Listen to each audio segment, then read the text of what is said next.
have this like day SONA was born, which was in April of 2015. That's the birthday that we're celebrating. We were like, we have to tell our friends what's going on. Like, we had no idea things were so fucked for songwriters.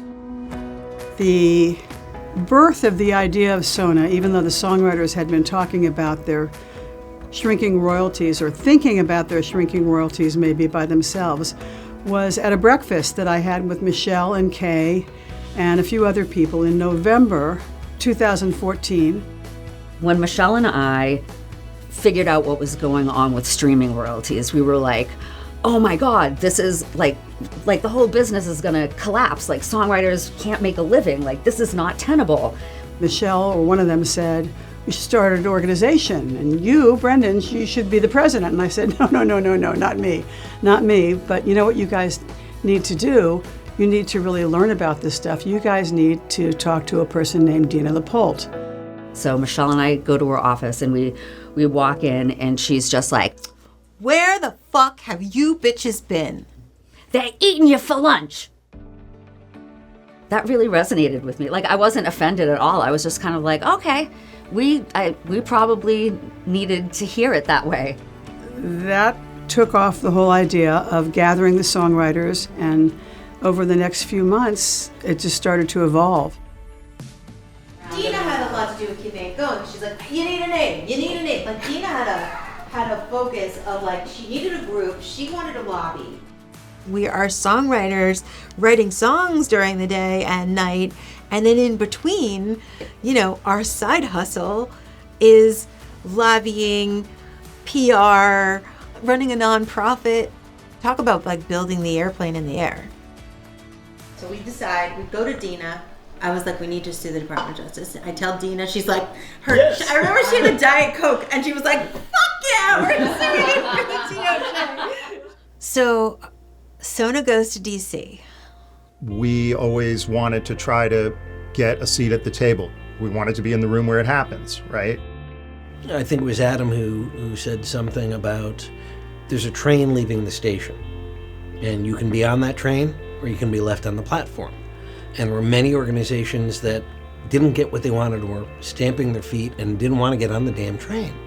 And we wanted to be on that train because we wanted to have a voice, and we knew nothing that we achieved was going to be perfect, but it was better than what we started with. And if we weren't involved and on that train, we weren't going to have any say at all. The only thing I really knew about politics was from Schoolhouse Rock. You know, I'm just a Bill. I remember thinking we got to Capitol Hill, from the cartoon where you see the Capitol and the little cartoon Bills sitting on those steps, there's a picture of us on those steps. All I could think of is like, this is how it's done. The cartoon did not lie.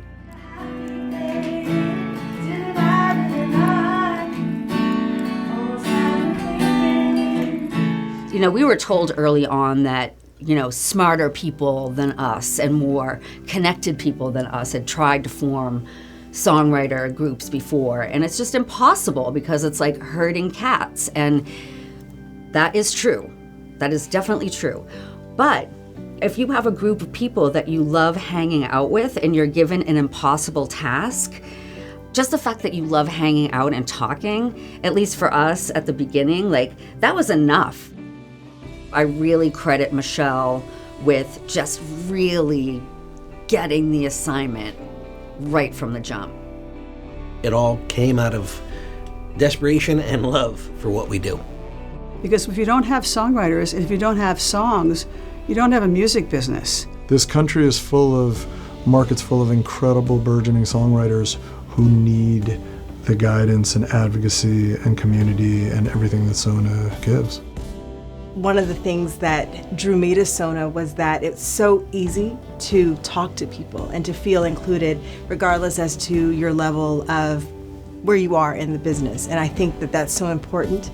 So I want SONA to continue to be at the forefront of these kinds of organizations that really draw creatives in and give them a home. I really hope that in the next 10 years that we will be able to say that SONA helped make lasting change. In the next 10 years, I hope that SONA is able to secure a rate at which the songwriter can actually live and write There's been a great change in all of our incomes as songwriters and composers, and fighting for the future to be able to have an equitable wage and for the job not to go away, frankly, because if we're not at the front lines to support continued growth economically, our jobs could go away. My hope for SONA is that they actually form a pathway for young people to say, yes, I can be that songwriter. That was what I wanted when I was 11 years old, to work as a songwriter, and it happened for me. And we have to, as the older generation now of songwriters at SONA, we have to fight for the young people to give them a life in music. Technology is shifting so quickly, and making sure that we're not narrowly focused on what is happening today or what's happened in the past, but that we're looking towards the future and making sure that we are protecting creators' rights for generations to come. 10 years ago this month in 2015, we had our first kickoff event that was sort of the day this came to be. Songwriters of North America is a stakeholder in the music business and getting things done and protecting songwriters, our intellectual property, our creations, our financial futures. I'm so proud of what SONA has accomplished the past 10 years and can't wait to see what happens in the future.